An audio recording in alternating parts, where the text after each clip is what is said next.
Chapter 30. The Cavalier Club. Kurt Olson was tired. Life with DEA was pretty cushy most of the time. A lot of days off, a lot of downtime, a lot of trainings with free food, a lot of time spent shooting the breeze with his peers. But then there would be bursts of action where Kurt Olson had to work 16-hour shifts, and he tried to be macho, but he felt exhausted after a few of those monsters. Kurt Olson had not risen far in rank or in status. He was thought to be too flat or too wooden or too inflexible or too stupid or just not right for undercover work. And his field office, located close to D.C., had its pick of seasoned people in both the technical and non-technical areas. Thus, Kurt Olson did not get to knock down doors and shoot Rottweilers and pull women out of showers and sort through their lingerie drawers. On raids, he was the military equivalent of a rear guard, standing on the perimeter with the local uniformed cops and chit-chatting for hours. One of the locals had tauntingly compared him to a white man on the Detroit Pistons. Kurt Olson laughed, but it hurt his feelings to once more find himself in the status of benchwarmer. When he wasn't standing for long hours, Kurt Olson found himself schlepping court documents or evidence or hardware. The last 3 days had been tough. For that matter, the last few weeks had been tough. The Leo work was extracurricular. It was off the record, and it did not pay Kurt a penny, and the workload seemed to increase as his official workload increased. Now, the morning after logging 43 hours in 3 days, Kurt Olson was a couple of hours into what he had hoped would be a slumber marathon. Leo roared. "Yes, sir," Kurt Olson said groggily. "It's 9 o'clock, you lazy shit," the vintage 92 G. Gordon Liddy barked at him. "Yes, sir." "Come on, Olson, we're going to celebrate. High noon at the Cavalier Club. Bring your Visa card." Kurt Olson sat on the edge of his bed and tried to mentally force the blood to flow to his brain. Cavalier Club. Good but pricey. He had heard someone say it was reasonably priced if you stay away from their wine cellar.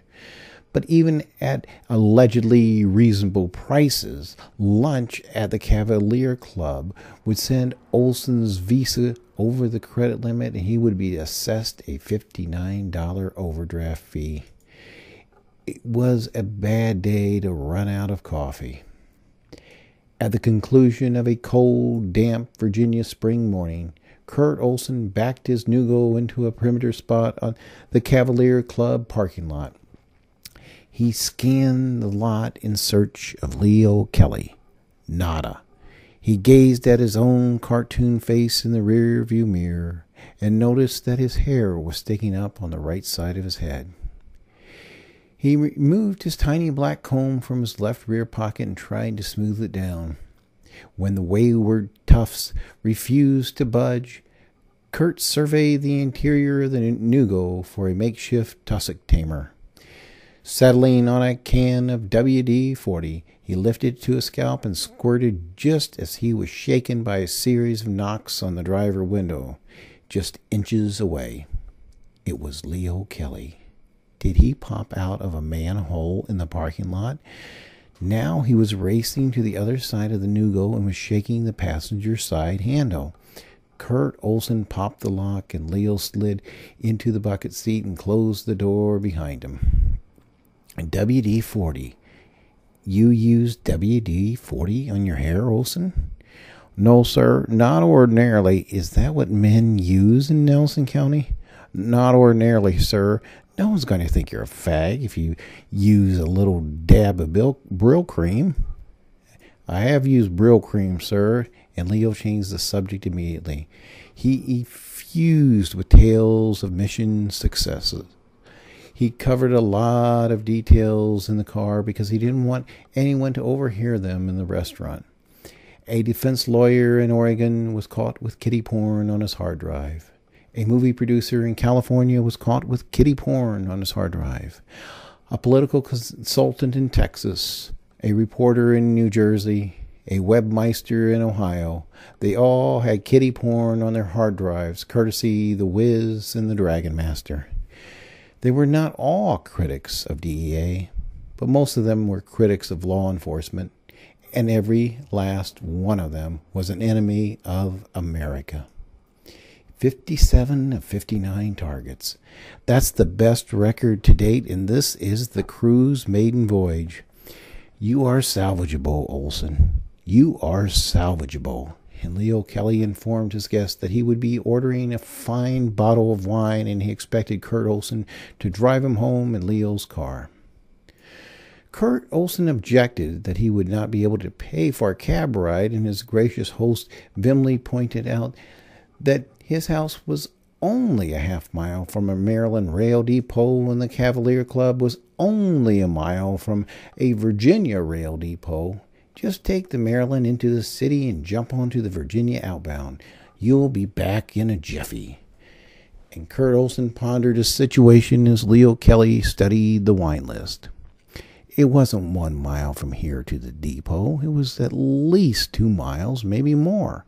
And really, how far was the Maryland depot from Leo's house if he said it was just a half-mile?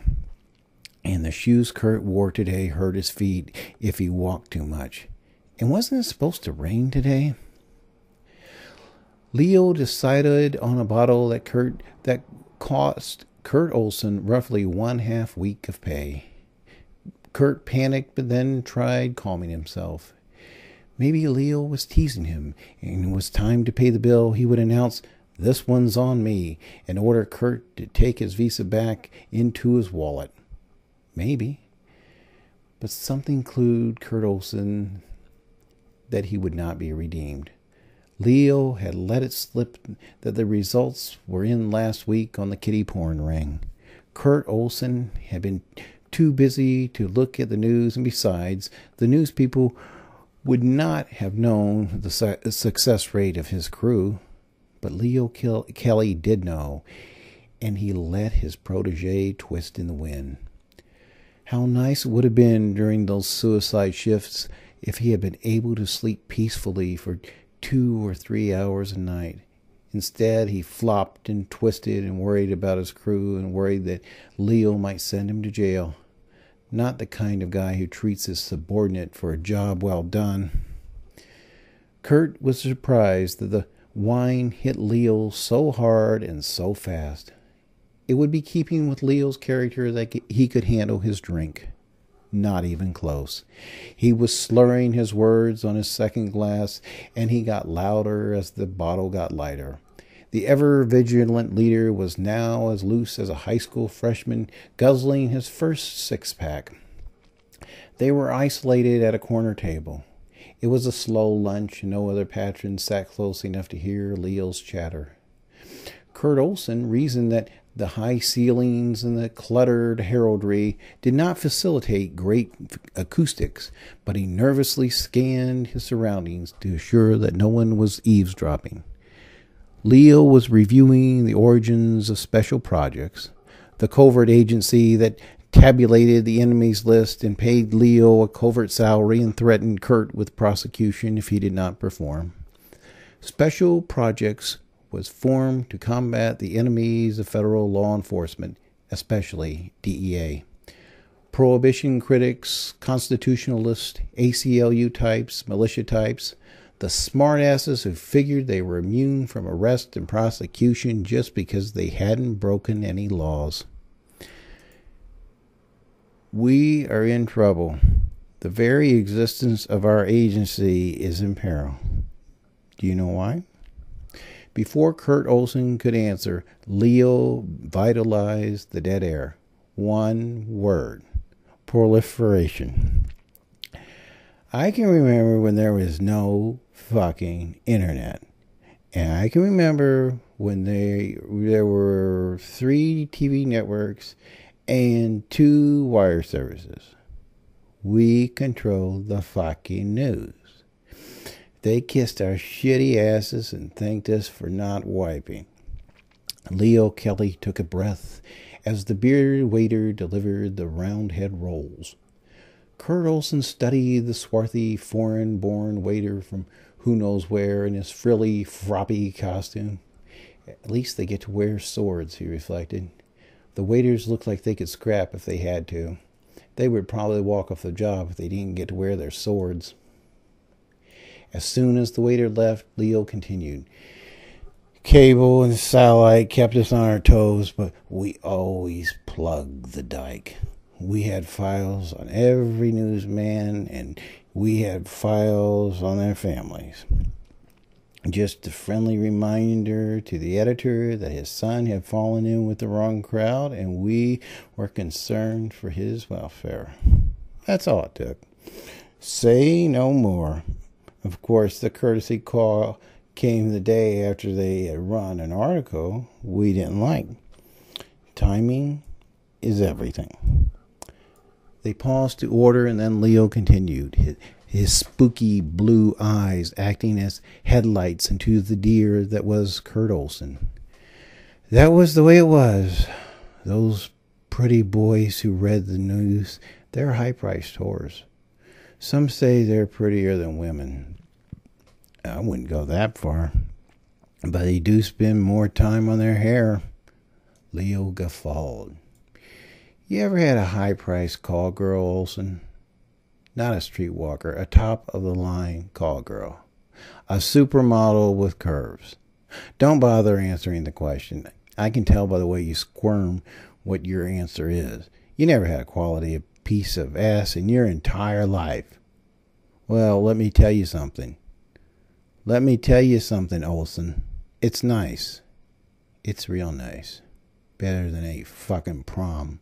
And let me tell you something else. If you're ever in that situation, don't be stupid. After she's done whatever you want her to do, make her lick your ass. And don't wipe beforehand. You want her to get some septic on her lipstick. Then when you run into her and she's on the arm of your best friend or your worst enemy, she won't give you that smug little smile. She'll show you respect. Respect that only shit asses get. Kurt Olson remembered the last steak he had eaten tasting better than the one he ate today. He remembered better times with better people. He remembered when conversations were not a monologue. We had a way with those boys, Leo continued, emphasizing the word boy as if it had some other connotation. On matters dear to our heart, they reported word for word. We would get the transcripts and call them after the show and ask them to change this word or that the next time. And can you please not show that wholesome white boy as the menacing drug dealer? You need to upgrade your B-roll. Kurt tried to take in the decor. It was widely shouted that the Cavalier Club might have been authentically Cavalier, but it was not authentically Cavalier. The motif was more all things old and British than reflective of any period in particular. But Kurt liked suits of armor and swords of every kind, and he liked everything about the Cavalier Club, except the prices. He sometimes considered that his chosen career stemmed from his boyhood interest in knights and knighthood.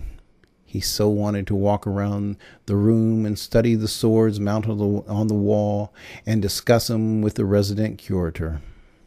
Eye contact, Olson, eye contact. Toads have eyes on the side of their head. Are you a toad, Olson? No, sir. Leo silently modeled eye contact before continuing. We were like the Texas oil man who made his first million that morning. He goes into a restaurant and orders the biggest steak on the menu. And it's cooked to perfection, and they send it to his table, and he sends it back to the kitchen. And they send him another perfect steak, and he sends it back. And this goes on all night. That was us. We told them what to say, and they thanked us and told us our turds taste like peanut butter. At the conclusion of their entree-priced desserts, Leo insisted that Kurt Olson add a 23% tip, and soon they were stuck in suburban traffic in the agency Mercedes that Leo currently used. Leo sat in the passenger seat and narrated the musical selections. A dozen or so versions of Notre Dame fight song captured in sequence from each football game the preceding season. "This is the Purdue game," Leo explained, and with each new rendition, Leo sang a different verse. Some of the latter verses were a bit off color, and some of them commented about the academic skills of athletes from rival schools.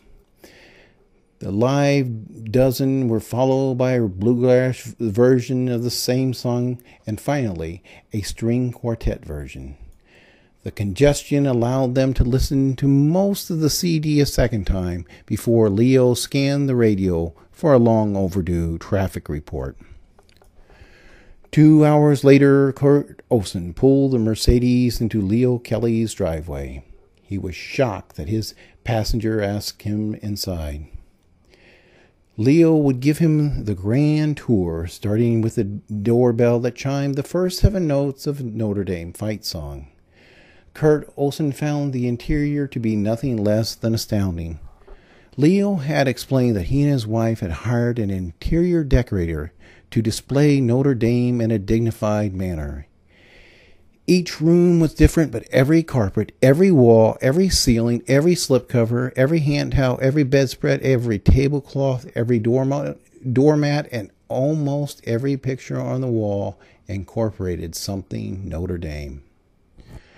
Kurt Olson had never been much of a sports fan, and he never understood Catholicism, so a lot of the detail was lost on him. But he was impressed that the decor did not look fannish. The decorator had taken blue and gold and splashes of green and made it all very tasteful, if not elegant. Kurt Olson urinated in a toilet that featured a leprechaun on the tank and played Notre Dame fight song to mask the flushing noises. He exited the half bath into the kitchen where Leo Kelly drank red wine from a sugar bowl goblet. "You better get a move on before it rains," Leo sloshed his words. At the front door, Leo presented Kurt Olson with a Notre Dame umbrella. "Give it back next time I see you," he instructed. Then he added, "Don't let it get wet." Kurt Olson heard Leo chuckling as he gently closed the door behind him. It was a long walk to the depot, much longer than Kurt Olson had expected. Try as he might, he was unsuccessful at opening the umbrella, and the sudden thunder shower left him cold and drenched. He waited out part of the storm in a 7-Eleven, where he tried again to open the Notre Dame umbrella, but was ultimately unsuccessful. The diminutive Pakistani manager eventually chased him off because he could not afford to buy anything, and Kurt Olson could not be wetter when he finally arrived at the depot. He would ultimately purchase 2 train tickets with his Visa, and he paid the taxi driver his last dollar in cash to take him back to the Cavalier Club. It was dark when he slithered into his Nugo, and lunch was a distant memory for his growling stomach.